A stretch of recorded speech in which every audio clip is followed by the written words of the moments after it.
Hello everyone, and welcome to the second installment of the series titled The Gamification of War. This event is sponsored by the Carolina Public Humanities Center, which is designed to bring fun, interesting, and engaging conversations to audiences in and outside of North Carolina. Before I introduce my guests today, I want to briefly talk about the purpose of this series. War is a complex topic, both historically and currently. War is also not only concerned with things like tactics, strategy, or campaigns. Wars and those involved in it can drastically change society, form our collective memory of a conflict, and obviously there's a huge human toll and also an effect on the economy as well. But during times of war, we do have outlets like the news, politicians, military experts, and even now, social media that can inform the general public. But how does the public remain informed during peacetime? What are the educational outlets that can help Americans understand war? Traditionally and over time, it seems like movies and education have shaped many Americans' ideas or imaginations about war, but now video games have surpassed both of those. So as an educator, should we embrace this change? And if so, how do we embrace that change? And this is pretty much our guided sort of question for today, which leads me to introduce my guests. So today I have with me Bret Devereaux. Just some brief information about Bret. He is a visiting lecturer at UNC Chapel Hill, which is where he also obtained his PhD. He specializes in ancient history with a particular focus on Roman military history. Lastly, Bret is a very much a public historian. So if you follow him on Twitter, you can see that definitely he uses his platform to talk about and even explain historical concepts, meaning history generally, or even just military history concepts as well. And lastly, he also has a blog titled "A Collection of Unmitigated Pedantry: Look at History and Popular Culture." And definitely, if you have visited that blog before, there is a lot of substance, a lot of information there for both educators and just history enthusiasts in general. So definitely, I would advise anyone if you're interested to definitely visit his blog or definitely follow him on Twitter as well. Which brings me to my first question, Bret. Can you talk a little bit more about your background? What do you study? Sort of what led you to study military history, but also maybe, like I said in the introduction, you're very much a public historian. So what kind of led you to also want to engage with the public and sort of inform the public about history? Yeah, thanks for having me on. In terms of my background, like sadly, I am very boring, but I suppose in terms of what I study, right, narrowly, I study the interaction of the Roman army and the Roman economy in the 3rd and 2nd centuries BCE, as well as pre-modern economies and armies, military institutions more broadly. A part of this is that I've always been fascinated by large, complex institutions with lots of moving parts. And it's hard to get larger and more complex in the ancient world than the Roman Empire. And the Roman army was its most prominent institution. The Roman Empire didn't have, it had a state, but it didn't do a lot of the functions of government that we expect, right? No public schools, for instance. Most of the Roman budget went to the army, and that was its largest institution. But another part of the reason that I was drawn to military history is what you talked about in the introduction and also motivates the public history profile. As the Greek philosopher Heraclitus put it, war is the father and master of all things. That may be a little bit much, but war and conflict touches a great number of people. It continues to, even though violence on a sort of population adjusted scale is decreased as a factor of time, which, watching the news, you wouldn't believe, but trust me, this has been studied. Nevertheless, right, even at our relatively low level of conflict touches everyone's lives. And so that makes it worth studying. In addition, it makes it worth talking about with the public because we live in a democracy. As citizens in a democracy, we are called upon to set strategic priorities and make decisions every 2 to 4 years when we vote for Congress and the president. These are the institutions that have the power to allocate funds and declare war and initiate military activity. And so there is a need for, it is not simply enough for the professionals, so to speak, to handle the matter. We as citizens need to have some awareness. And that also, I think, dovetails kind of neatly with why it's worth interrogating public art forms like video games, because the awareness of the public is going to be reflected in the decisions they make. Mhm. And the American voter, broadly speaking, and for that matter, the voter in any number of other wealthy democratic countries Mhm. actually has a lot of power simply because their countries are so wealthy and militarily strong, Mhm. that actually matters quite a bit. Absolutely. And thank you for that response. So these next two questions are really just kind of lighthearted. Are you a gamer yourself? And if so, what was the first sort of video game that made you sort of interested in the war genre? Am I a gamer? Yes. To put it lightly. Mhm. Uh, I think the first proper war game I played was probably the original Command and Conquer. Okay. So we are in the late 90s. And so I have been in the hobby for quite some time. And I've had sort of the opportunity to watch the hobby evolve and sort of the initial kind of fumbling efforts to translate board war games, which I had played in some cases as a kid, Mhm. into the computer space, and then realizing the advantages that video games could have, and then the sort of continued, sort of translation and evolution of that to become more complex over time. But yeah, I am a gamer. This is my hobby in Mhm. some ways, and I think that's useful. I probably come back to this later, but I think that's particularly handy because it means that um, I think I am literate in a way that we do not yet train historians to be video game literate, the way that we might train them to be film literate, Mhm. or literate in the written literature of a different culture. We don't yet train historians to be video game literate, but we should. Yeah, absolutely. And yeah, we'll definitely get into that more into this podcast here. But another question, I guess, for you, you mentioned sort of the games from the 90s that kind of got you involved there. Are you playing anything currently, like in your free time, or what was sort of the last video game that caught your attention? So currently in my free time, I am making my way through Elden Ring. Okay. I am a From Software fan, as I have on my Twitter bio, and I am required to inform everyone by the laws of gods and men I have beaten Dark Souls. Okay. Um, but in terms of more narrowly kind of war games, I've taken a crack at the recently released Total War Warhammer 3, which is a high fantasy, but still very much a war game. The company that produces it mostly produces historical war games. Mhm. Um, I've still occasionally been chipping away at my Byzantine Empire playthrough in Crusader Kings 3, a historically set war and politics game set in the Middle Ages. Mhm. And I also actually wrote a review recently for Foreign Policy of Expeditions Rome, a turn-based RPG set in the late Roman Republic. Mhm. Part of what caught my eye with that game was the pretty aggressive use of historical accuracy as a marketing tool. The sort of very upfront that they were going to be very accurate. They were going to use a lot of Latin. And I wanted to see if their representation of the Roman military and Roman politics lived up to the billing. Mhm. Unfortunately, it mostly didn't.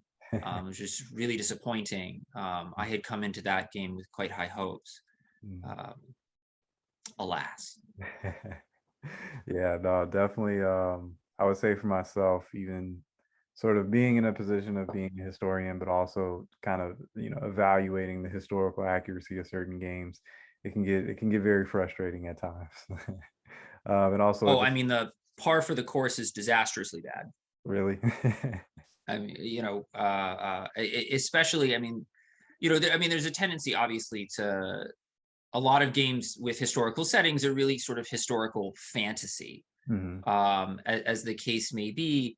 There have been, I mean, I think, serious attempts to try and produce, if not historically accurate games, Hmm. then at least sort of historical artwork as Hmm. a game. In the sort of war and conflict game genre. Valiant Hearts was an effort to produce a World War I themed game that addressed the sort of grimness of the conflict, Yeah. although it also had light elements. Not an unmitigated success, but an attempt. I mean, I think the all-time probably winner, so far at least, for war games attempting to engage with the grimmer aspects of modern conflict is This War of Mine, Hmm. Okay. which, if you haven't played, bring some tissues, but check it out. It is You are sort of managing a small group of civilians Hmm. trapped in a city under siege in a larger conflict. You have no control over the conflict. The Oh, wow. conflict rages around you. Your question is getting food and supplies and surviving. And um, the pretty clear inspiration for the game, at least that I took, was modeled after the wars in the Balkans and things like the siege of Sarajevo in the 90s. Mhm. Um, the developer is, I think, Central or Eastern European. I can't remember which country. Um, but but it's one of those games that every time you see another conflict in the world where you have urban sieges, Mhm. it sort of rushes back into relevance, that there is actually a game about that took its subject matter fairly seriously. Oh, wow. And so that has been attempted. And just as a general aside, because my frustration on this is infinite, urban sieges are not medieval, Mm. dear journalists everywhere. Uh, they have been happening for a long time. There were urban sieges in World War I. There were urban sieges in World War II. There Mhm. were urban sieges in the Balkans in the 90s. There were urban sieges in Iraq in the aughts and in Syria in the 2010s. And there are, of course, now urban sieges in Ukraine. Mhm. Urban sieges are not new. This is a standard part of warfare. It is a very ugly part of warfare, but it is not a new thing Mhm. by any means. Yeah, and then that's definitely an important point to make there, is that sieges didn't necessarily go anywhere. They just kind of Yeah, no.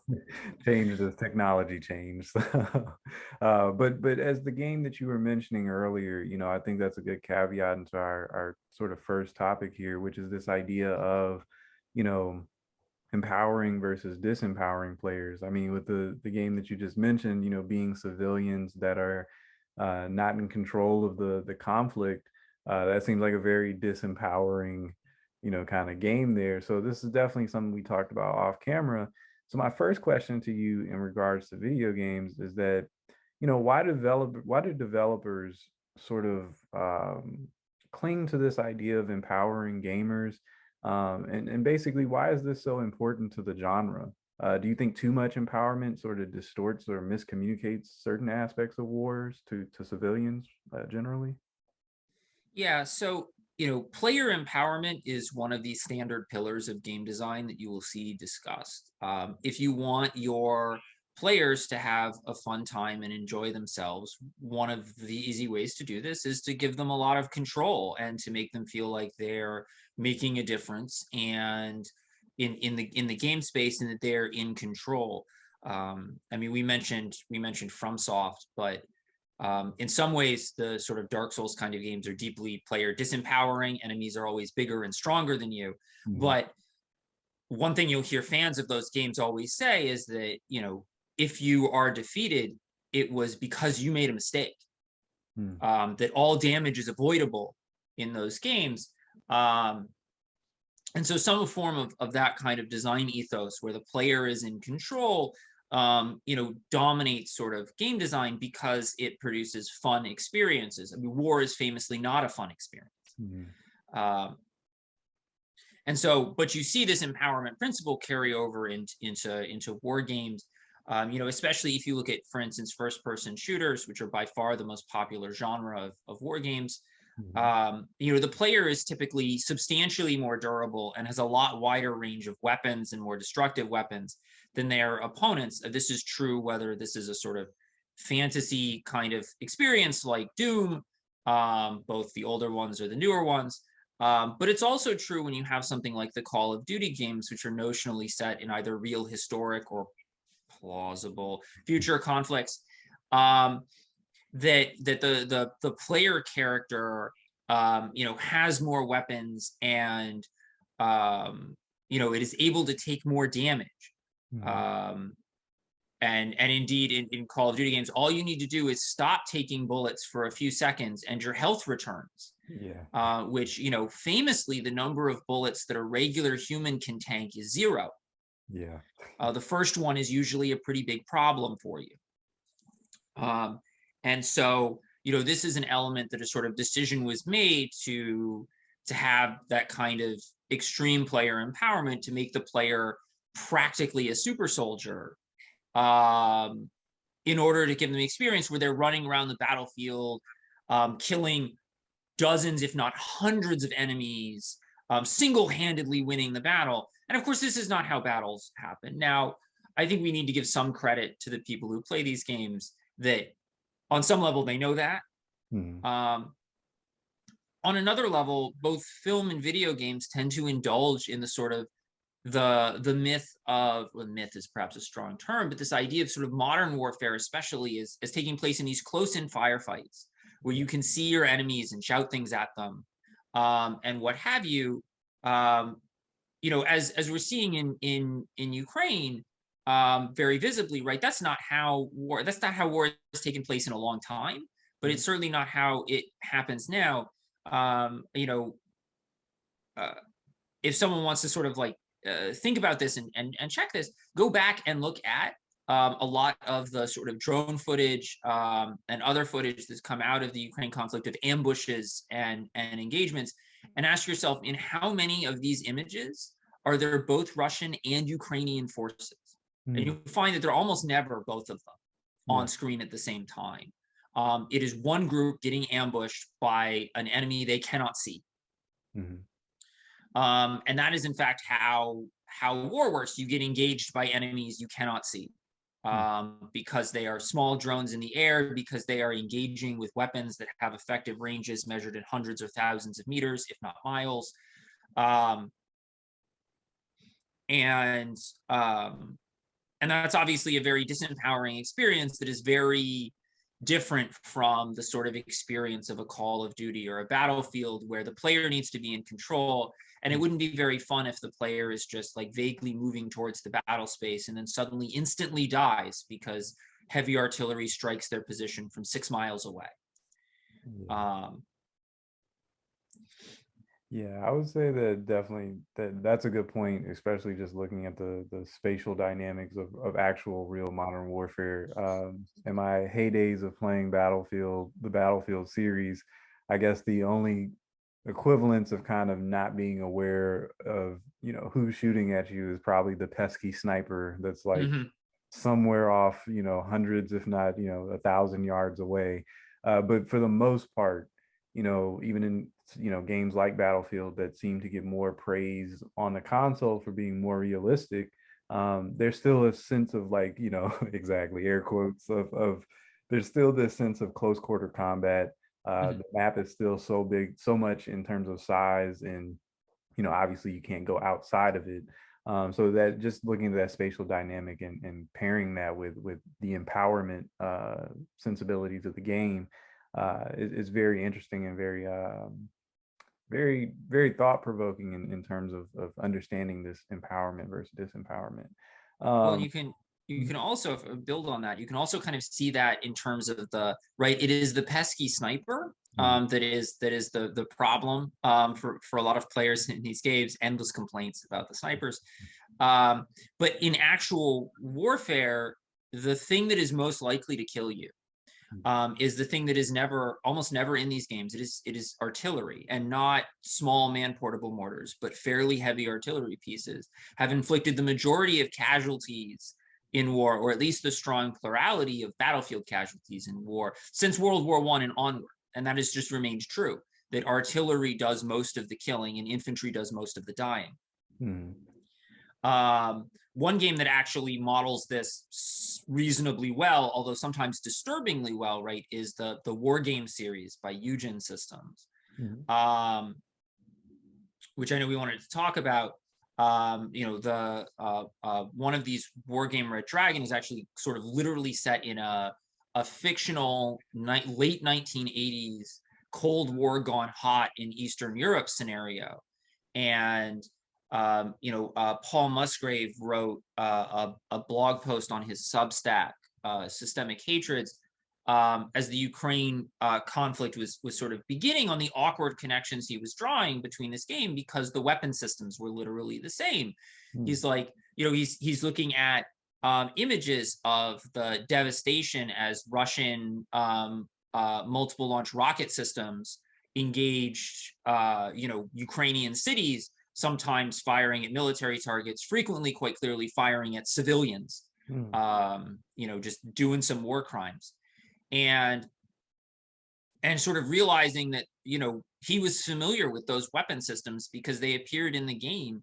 And indeed, firing them into cities was an effective way to use them. The War Game series is very aggressive in trying to simulate actual systems as they actually function. And as a result, your tanks are extremely vulnerable to short-range anti-tank weapons and things like cities. So if you have an urban area you need to clear out, your options are either to do it very slowly and very carefully with infantry, or you could level it with rocket artillery. And the sort of systems we're seeing in Ukraine, the BM-21 Grad, the BM-30 Smerch, and perhaps most infamously the TOS-1 Buratino, all appear in the game. And indeed, using the Buratino to clear a city of enemy infantry it uses thermobaric, essentially incendiary rounds, in a huge barrage. That's what the weapon was there for, and that's what you used the system for in the game. Also worth noting that the Grad and Smerch fired cluster munitions, and we've seen a lot of picture and video evidence of Russian forces flinging cluster munitions into cities, which is a very indiscriminate weapon system when used in an urban area. And of course, the difference, right, is that a game like War Game, there are no civilians on the map. The War Game exists in this sort of fantasy environment where there are cities and farms and buildings and houses, but no one lives in any of them. All of the citizens are all miraculously on vacation that day. And so you can shell a city into dust without moral compunction. But then, of course, seeing that utilized in the real world was really striking. The other thing about the War Game series that indeed you can find reviews that describe it as off-putting is that mostly your experience in the War Game cities will be blowing up an enemy that does not know you exist, or being blown up by an enemy you did not know exists. That cover and concealment and maneuver are very important in the game, and the range and lethality of weapon systems is such that, generally speaking, whoever fires first wins. And you're often firing from a position of concealment. So you will be moving your little army, and then suddenly, you will have been spotted. You will not know you have been spotted because you cannot see the unit that has spotted you. All that will happen is that artillery and tank fire will rain in, and all of your little dudes will die, and then you lose. You should have scouted better, maybe aerial reconnaissance, or alternately, you will do this to the opponent. You will see his column moving on. You will target your artillery, and in a few seconds, smash his advance apart, and then you win. And that has a little more to do with how modern war is actually waged. Um, but you can see that the game remains a very niche product because for a lot of players that's not fun. And you run into this sort of like, on the one hand, we want these games to be educational, but on the other hand, players tend to want these games to be fun. Mhm. And real war is, again, famously not a fun experience. Yeah. Yeah, and definitely, I think it's important to definitely add on to your point that, obviously these video games are, you know, almost like a spectrum in a lot of ways. You have your popular first person shooters, then you have your more strategy based games. And it's interesting to see that War Game, Red Dragon is implementing different weapon systems. I think for most popular video games, you mostly just get the weapon systems of an infantryman or Mhm. infantry personnel. But it's interesting to see how they're implementing things like artillery, reconnaissance, different various airplanes.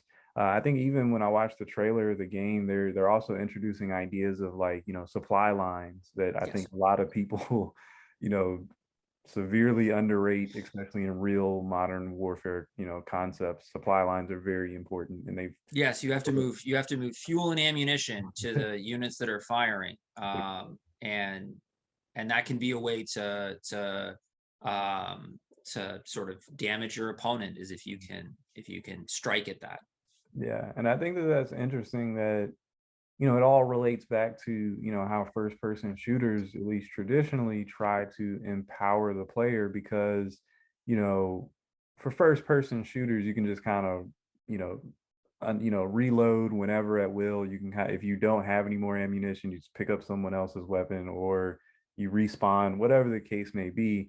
So I think in a lot of ways, and maybe in some ways first person shooters kind of distort war in that way where players are sort of just more or less familiar with infantry, killing, whereas, you know, like you said, they might not be privy to how supply lines can be manipulated and used as a way to ultimately just kind of cripple your enemy on the battlefield.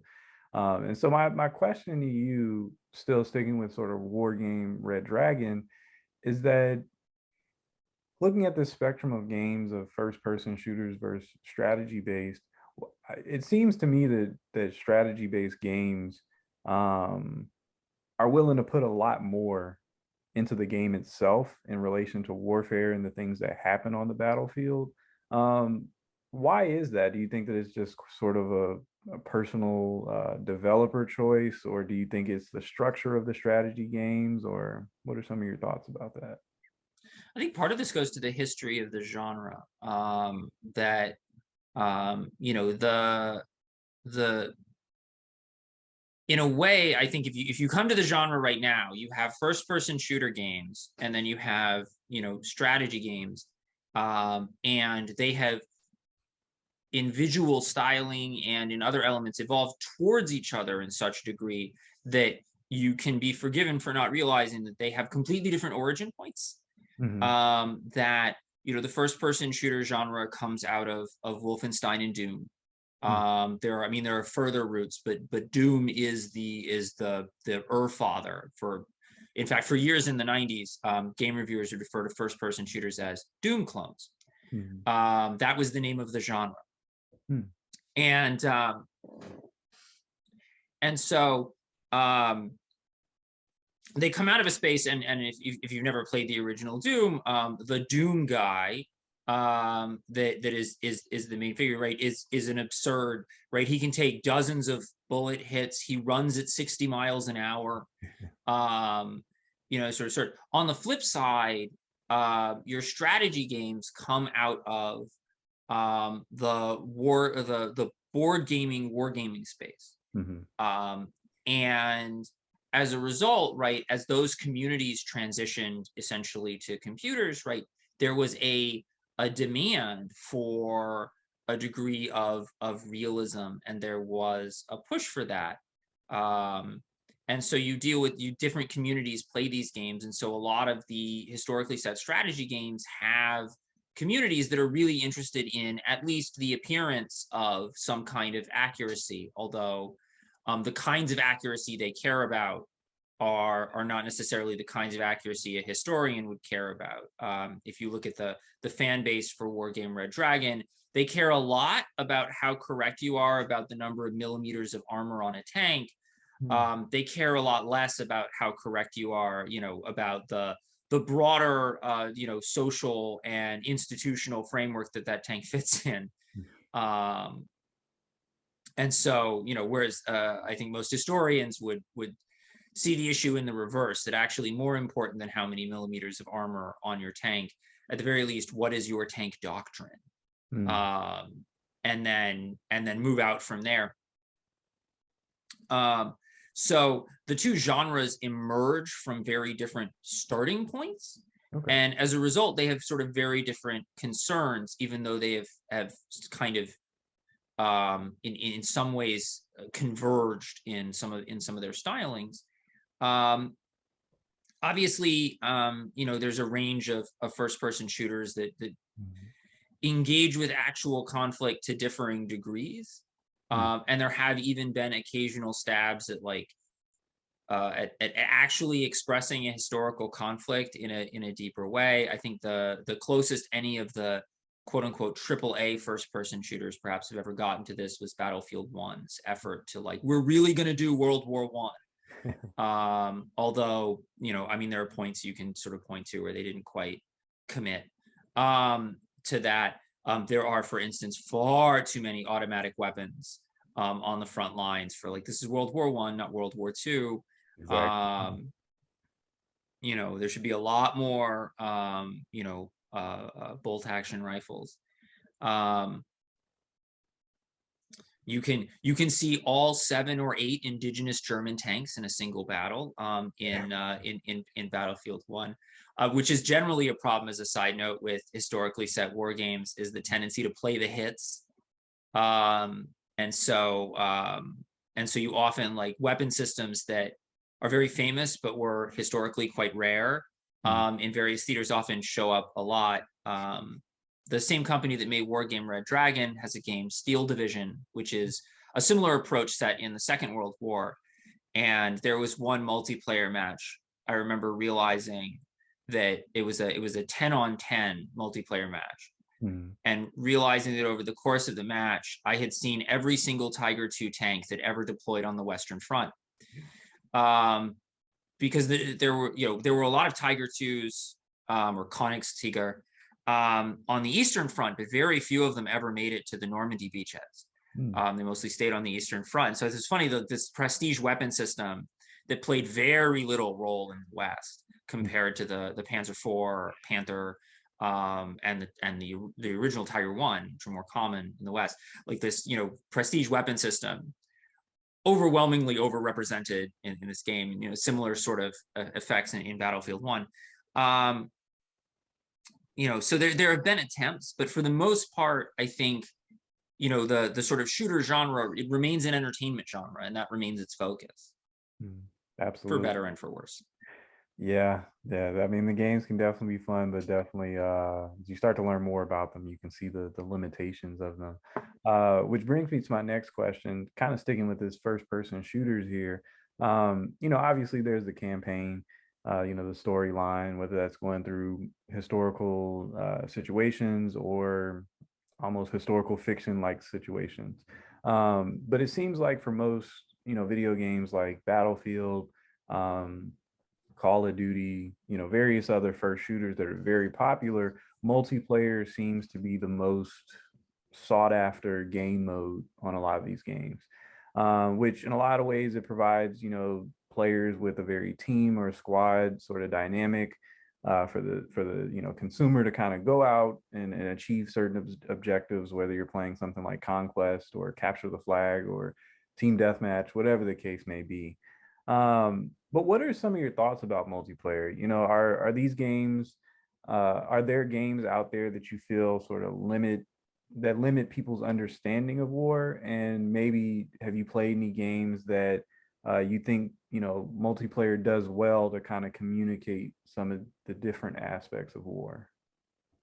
Yeah, I think it's important when we talk about the sort of kind of impact of of games on public. Of course, on some level, the public is aware that these are games, and so the fact that, right, a lot of first-person shooters now will place players into squads and maybe even nominally designate one player as the leader of the squad who can set objectives, and then promptly be ignored. I mean, I think most people are aware that in the real military, if you ignore your sergeant, you're going to be in for a rough time.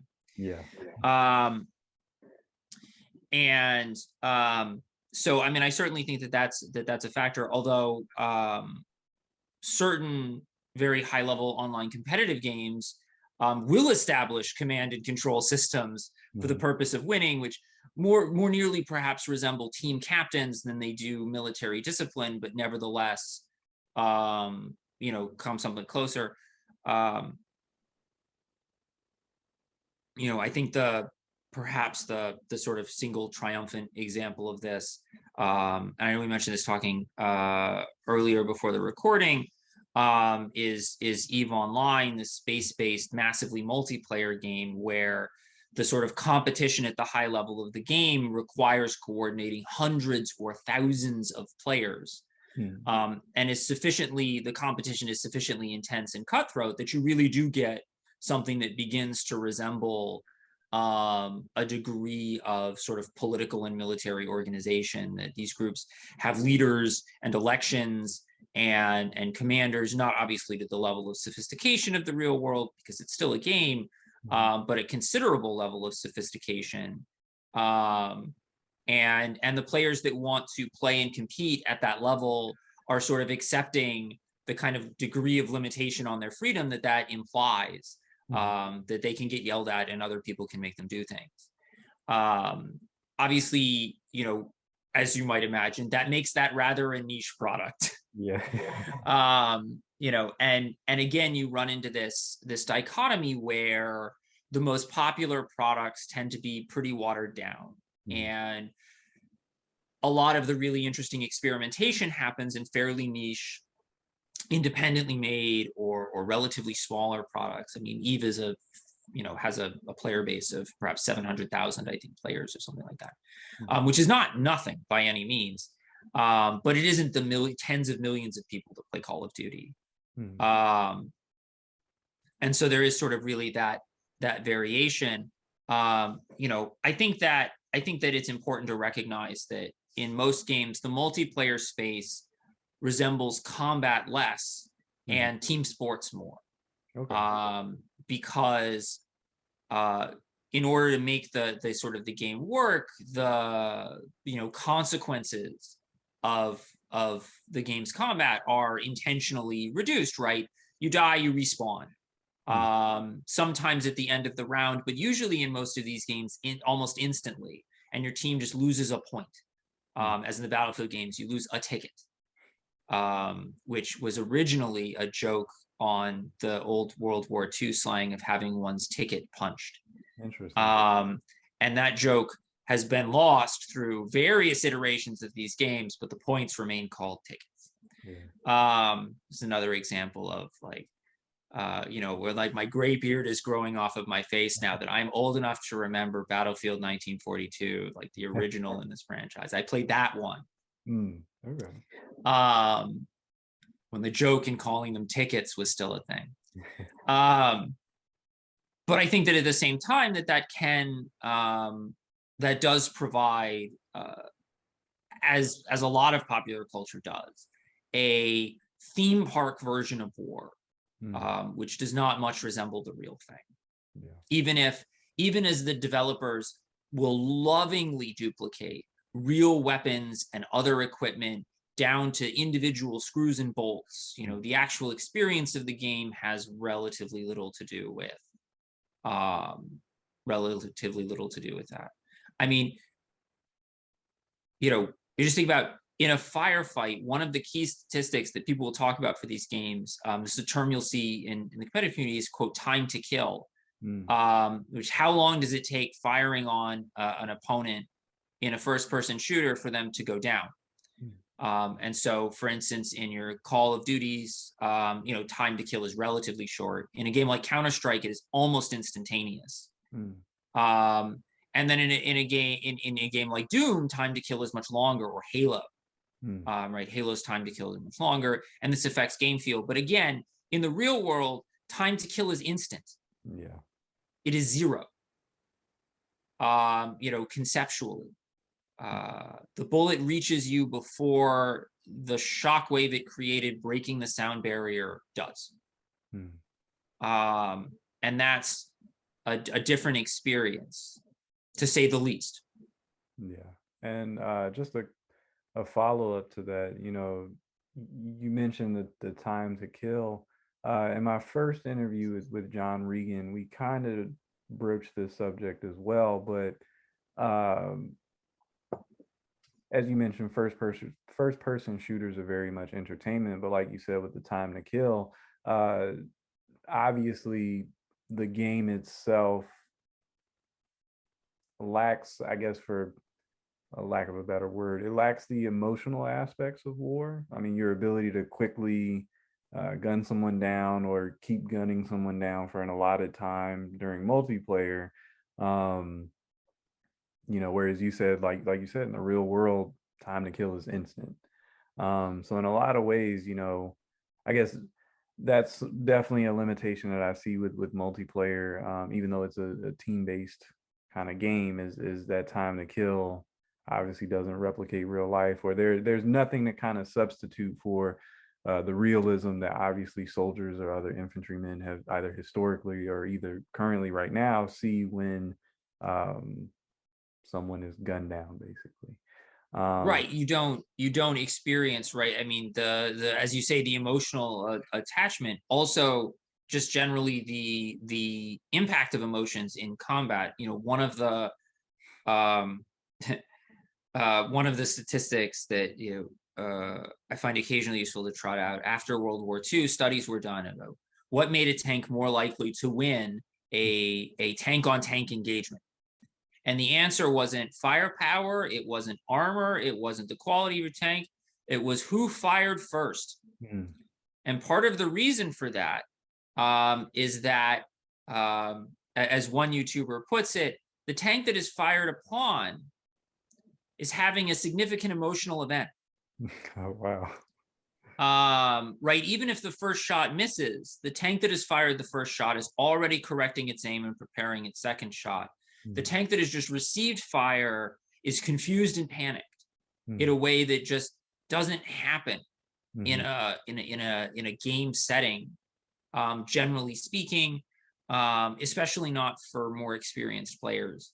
And then the impact of, in an actual war, if you are a member of a company and 70% of your company is wiped out, that is also, shall we say, a significant emotional event.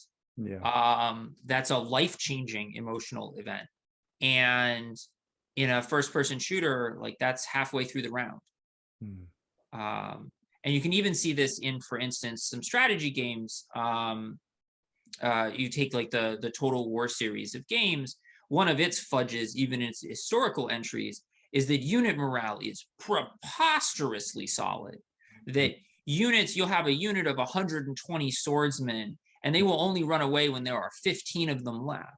Interesting. When in actual combat, units typically become combat ineffective at something like 10 to 20% losses. And that's not 10 to 20% KIA, that's wounded, captured, missing.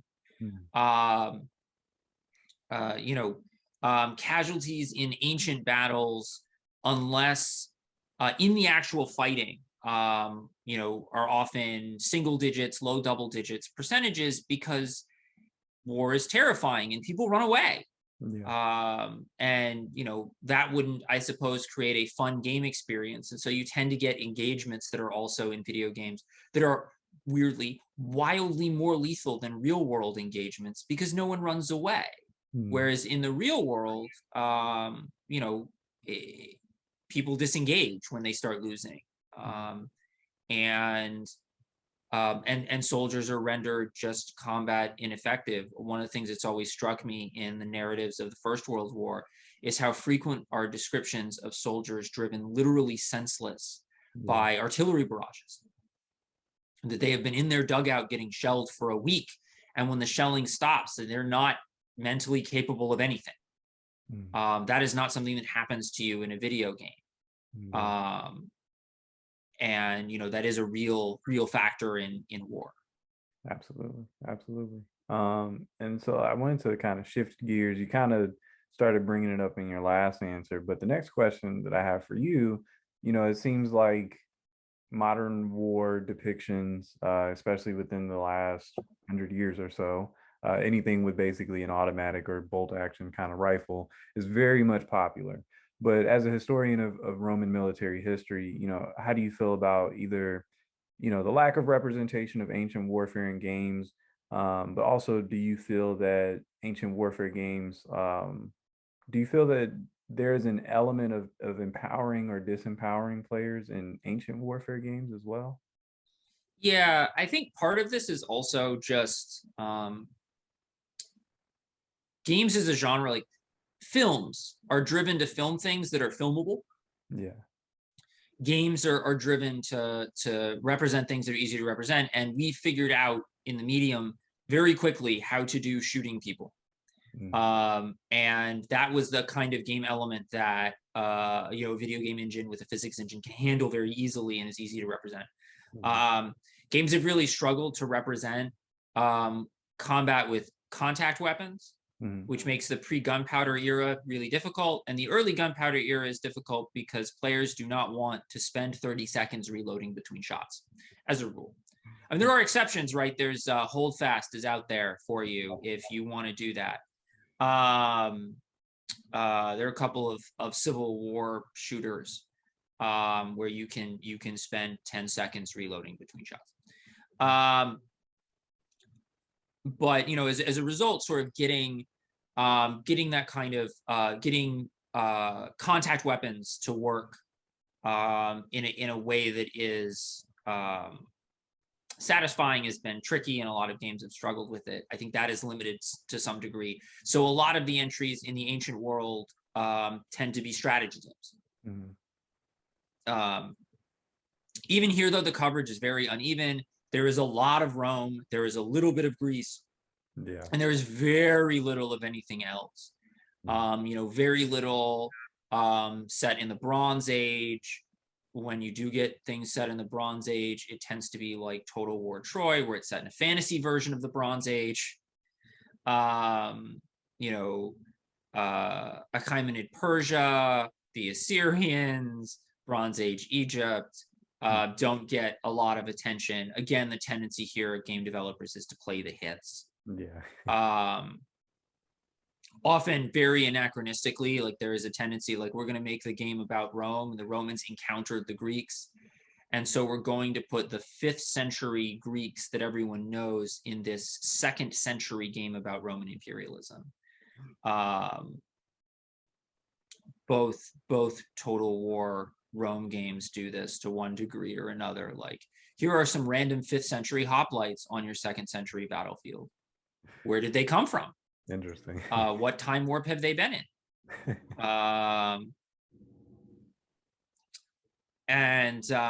So there's some of that in terms of you do get for that sort of combat experience. I suppose the exception to this rule is the Assassin's Creed series, which enjoys putting the player in an ancient setting.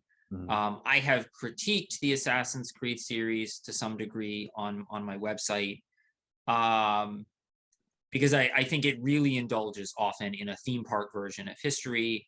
Of course, their games have fantastical elements in them, though those fantastical elements tend to be reserved for the second half of the game and are never shown in the trailers, which is an interesting marketing choice. If you didn't know that the Assassin's Creed games feature aliens, they do. Interesting. I have spoiled them all for you now.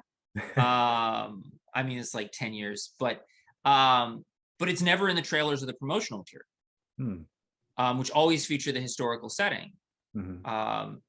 And the Assassin's Creed games very much are kind of indulging in that same sense of empowerment. You run around slaying hundreds of enemies, effortlessly. You're much stronger than they are.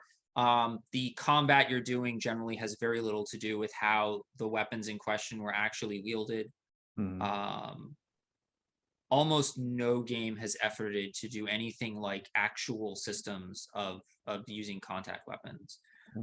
We are not now. I have to drag the historian out. We are not well informed about most systems for the use of various kinds of contact weapons. Most fighting systems are unreconstructable, but there are exceptions. Mm. Some Eastern systems for kendo and kenjutsu, Mm. reconstructible, and to a substantial degree, late medieval European sword wielding is reconstructible because of the survival of a number of manuals and treatises. Mm. Relatively few games have efforted to actually simulate that complex system at all. I honestly don't know how you would do it well. And so as a result, you tend to wield weapons in these games like you're in a Hollywood movie, like huge sweeping swings, and Yeah. which is not how these weapons were used, often with comically oversized weapons. And so there's a degree to which the depiction of warfare in the ancient world Mm. blends almost seamlessly into high fantasy, Yeah. that there isn't the same pull towards realism necessarily. Okay. Okay. And Realism, I should say, sort of pull towards, the phrase I've started using is historical verisimilitude. okay. Not historical truth, but historical truthiness. It doesn't need to be real, it just needs to look real, Yeah. which is, I think, an unfortunate place for us to find ourselves, but it's where we are. But I wanted to shift gears here. I'm going to kind of combine these last questions in the section about gaming and education. So just to kind of read some statistical numbers here, according to an online poll from the Pew Research Center, young Americans make up roughly 21% of gamers, while Americans between the ages of 18 and 34 make up roughly 38% of the gaming population. One thing to mention though is that this is video games broadly, so they haven't done like a study on war games and what age group is playing the most. But when I look at these numbers, people are playing video games at an important sort of stage of their educational development. And so the first question that I have for you is, what is the role of the historian, whether you're a teacher, professor, instructor? What is our role in, either helping students or sort of demystifying concepts within military history or historical events within military history? And the second question to that is, if UNC gave you an unlimited budget to integrate video games or, you know, use anything that you wanted to kind of teach students what they should or maybe should not take away from video games, how do you see yourself maybe either creating a class or creating assignments that can get students to critically sort of understand or critique video games? Yeah, so on the first sort of half of the question, I think what historians need to do is, I mean, video games are an increasingly important medium. Mhm. And we need to be engaging with them the way we engage with things like film. Mm. That, when a historically set film comes out, historians from that era and period sort of line up to like, here is the commentary, here is the background, here is the sort of broader context, and that works its way into the criticism and understanding of this work, and then influences, hopefully, future works.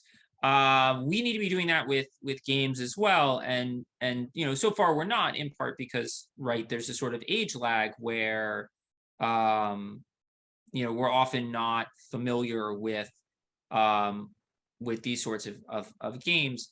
And then in addition, I would just say, as educators, it can help to be aware of what the gaming space is for your subject, because students are going to come with that in their head. Yeah. I have had students, absolutely come into my class where what they knew about the Roman army was Rome Total War, Mm. which in some cases could actually be useful. In some cases, that provided a foundation to build on where they already knew what a legion basically looked like.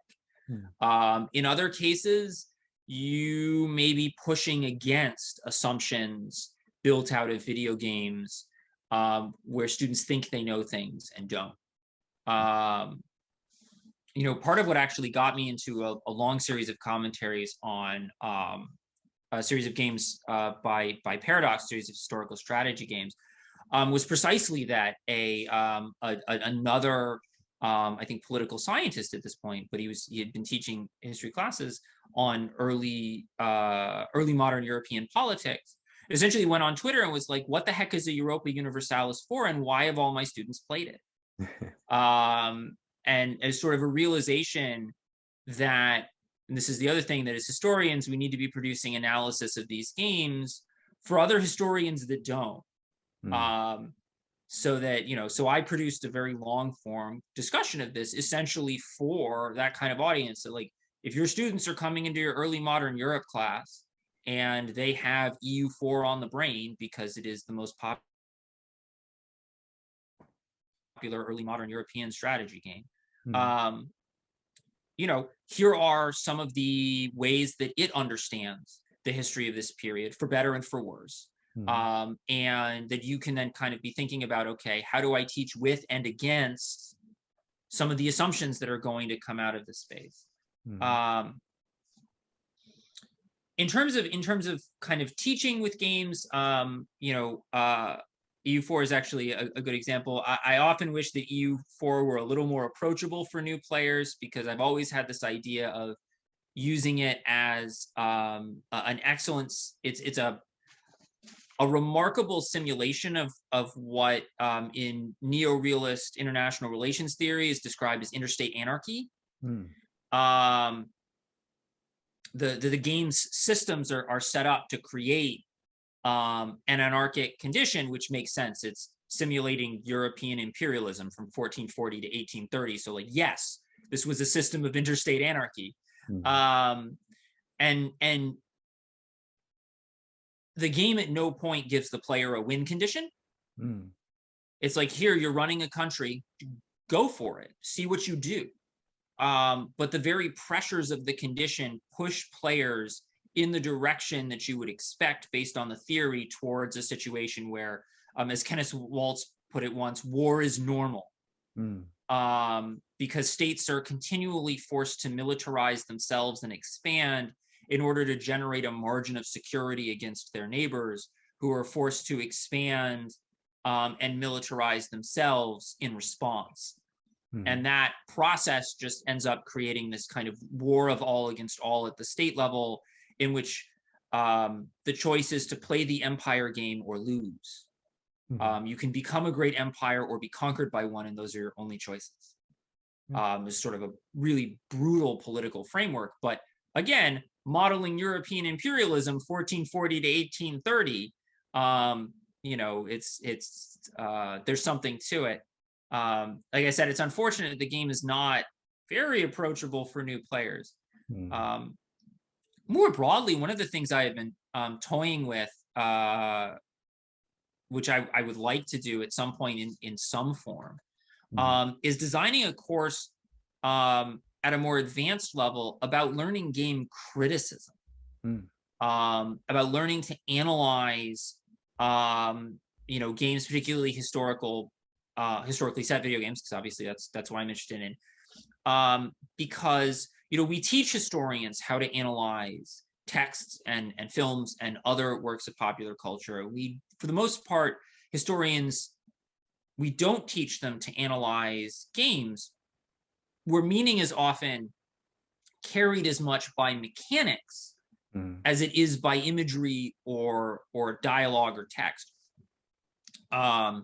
So to stay on Paradox for a second, a good example of this is a small difference between, 1440 to 1830 in the Paradox catalog is covered by EU4, and then 1830 to 1930 is covered by Victoria 2, one of their other games.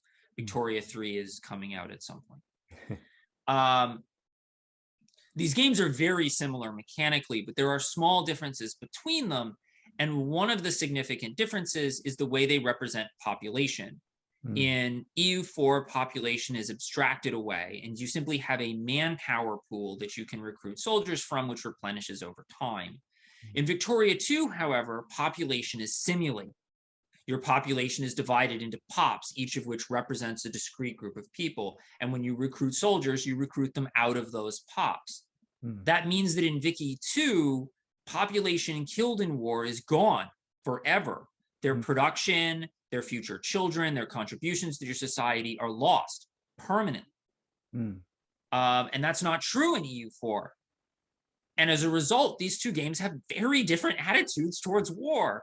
Yeah. Um, in EU4, war is very mercenary and it's very opportunistic. In Victoria 2, you have to be asking yourself, even if in a very mercenary sense, is this war going to be worth losing thousands or millions of factory workers? Mm, And in a sort of what I think is actually the game's triumphant kind of twist, by the end of the game, the answer is almost always no. The mm, game is built so that it will eventually produce World War I or something like it. It has a tension system that tends to push you in that direction. mm, Um, and for most players, unless you're either very good or very terrible at the game, the winning move in World War I is to not fight World War I. mm. Don't be in World War I, because there will be nothing you can possibly gain in World War I that will be worth the millions of losses. Yeah. And that's at no point does Vicky stand up and wave its arms and be like, war is bad. There is no war is bad pop-up or text or what have you. This Mm, meaning is carried entirely by the mechanics, mm, but in a way that makes it stronger.